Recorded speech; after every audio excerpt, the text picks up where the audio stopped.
بسم اللہ الرحمن الرحیم۔ آج کا ہمارا ٹاپک یہ ہے کہ اپنے مرحومین پر رحم کیجئے۔ بڑا امپورٹنٹ ٹاپک ہے، ضرور سنیے گا، اللہ نے چاہا تو بہت زیادہ فائدہ ہوگا۔ دیکھیں، ہم اپنے عزیز و اقارب کا دنیا میں کس طرح خیال رکھتے ہیں، ان کو کس طرح سمجھے کہ زیادہ سے زیادہ سہولیات پہنچانے کی کوشش کرتے ہیں، ان کے دکھ سکھ کا خیال کرتے ہیں، ان کے کھانے پینے کا، ان کی رہائش کا جتنا ہم سے ممکن ہوتا ہے ہم ان کے لیے آسانیاں پیدا کرتے ہیں، آسائش کا سامان کرتے ہیں۔ لیکن بڑے ہی افسوس کی بات یہ ہے کہ جیسے ہی ان کا انتقال ہو جاتا ہے نا، تو ہم ان کو بھول جاتے ہیں، ان کو ایصال ثواب کرنا چھوڑ دیتے ہیں، حالانکہ یہ وہ وقت ہوتا ہے کہ ان کو ہمارے ایصال ثواب کی بہت زیادہ حاجت ہوتی ہے، کیونکہ حدیث طیبہ میں آیا ہے کہ مردے کا حال قبر میں ڈوبتے انسان کی مانند ہوتا ہے۔ وہ شدت کے ساتھ اس بات کا انتظار کرتا ہے کہ اس کے ماں باپ، بہن بھائی یا کسی عزیز کی دعا اس کو پہنچے۔ تو جب وہ دعا اس کو پہنچتی ہے تو وہ اس کے لیے دنیا و ما فیہا، یعنی کہ دنیا اور اس میں جو کچھ ہے، اس سے بہتر ہوتی ہے۔ اللہ تبارک و تعالی اس کے زندہ متعلقین کی طرف سے ہدیہ کیا ہوا ثواب انہیں پہاڑوں کی مانند عطا فرماتا ہے۔ اللہ اکبر۔ دیکھیں، ان کا نام اعمال تو منقطع ہو گیا، اب وہ ہمارے محتاج ہیں، انہیں ہمارے ثواب کی حاجت ہے۔ جب ہم ان کو ایصال ثواب کرتے ہیں تو ہمیں بھی ثواب ملتا ہے، ان کو بھی ثواب ملتا ہے، اور اللہ کریم نے یہ ایک ذریعہ بنایا ہے اپنے حبیب کے امتیوں کی بخشش کا۔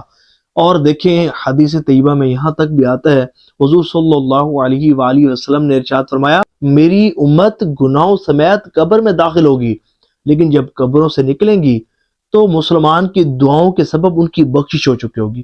سبحان اللہ۔ تو اللہ تعالیٰ نے ایک ذریعہ بنایا ہے۔ اور ایک بزرگ فرماتے ہیں کہ میں نے ایک مرحوم کو خواب میں دیکھا، تو میں نے اس سے پوچھا کہ یہ بتاؤ کہ کیا ہم جو ایصال ثواب تمہیں کرتے ہیں، کیا اس کی تمہیں کوئی برکت ملتی ہے، کیا تمہیں کوئی فائدہ ہوتا ہے؟ تو اس نے کہا، جی ہاں، جب تم ہمیں ایصال ثواب کرتے ہو تو وہ ایک نورانی لباس بن جاتا ہے جس کو ہم پہن لیتے ہیں۔ اللہ اکبر۔ دیکھیں، ایصال ثواب کا ایک آپ کو بہترین آج فائدہ بتاتا ہوں، بہت بہترین فائدہ، اور طریقہ بھی بتاتا ہوں، آسان طریقہ۔ فائدہ اور طریقہ توجہ سے سنیے گا، اللہ نے چاہا تو بہت زیادہ فائدہ ہوگا۔ دیکھیں، ایک بہترین فائدہ یہ ہے کہ جب آپ کسی اپنے مرحوم کو ایصال ثواب کرتے ہیں نا، تو کوشش یہ کیا کریں کہ تمام مومنین، مومنات، مسلمین، مسلمات کو اس کا ثواب پہنچایا کریں۔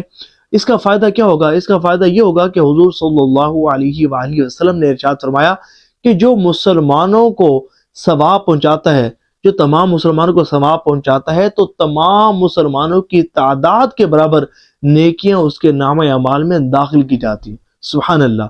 اب یہ کتنی بڑی بات ہے۔ دیکھیں، اربوں گھربوں نیکیاں صرف ایک مرتبہ آپ نے ایصال ثواب کیا، دل میں ہی نیت کی، اور جو ہے وہ ان کو ثواب پہنچا دیا، ان تمام کی تعداد کے برابر آپ کو بھی ثواب ملے گا۔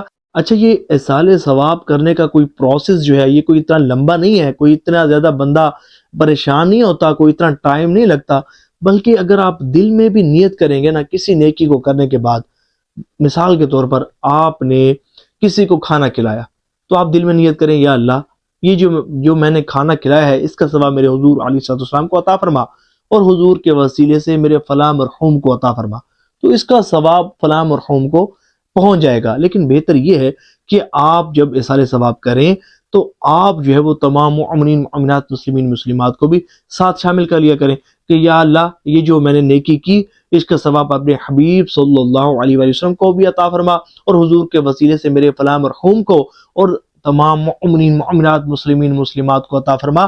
صرف دل میں نیت ہی کرنے سے ثواب پہنچ جائے گا، اور تمام کی تعداد کے برابر نیکیاں آپ کے نامہ اعمال میں داخل ہو جائیں گی۔ ہاں، یہ ہے کہ اگر آپ زبان سے دہرا لیں تو اچھی بات ہے، یہ کون سا مشکل کام ہے۔ دیکھیں، اگر آپ کی یہ عادت بن گئی نا، تو یقین مانیں، بہت سارے لوگ کہتے ہیں کہ ہمارے مرحومین خواب میں نہیں آتے، تو بھئی آپ ان کے ساتھ کون سی بھلائیاں کر رہے ہیں؟ آپ کون سا ان کو ایصال ثواب کر رہے ہیں؟ جب آپ ان کو ان کا نام لے کر ایصال ثواب کرتے ہیں تو یہ ان کو بہت زیادہ خوشی ہوتی ہے۔ جب آپ ان کو خوشی پہنچائیں گے تو پھر وہ بھی آپ کے خواب میں انشاءاللہ اللہ کی رحمت سے آئیں گے۔ تو اللہ تبارک و تعالی ہمیں کثرت سے ایصال ثواب کرنے کی توفیق عطا فرمائے۔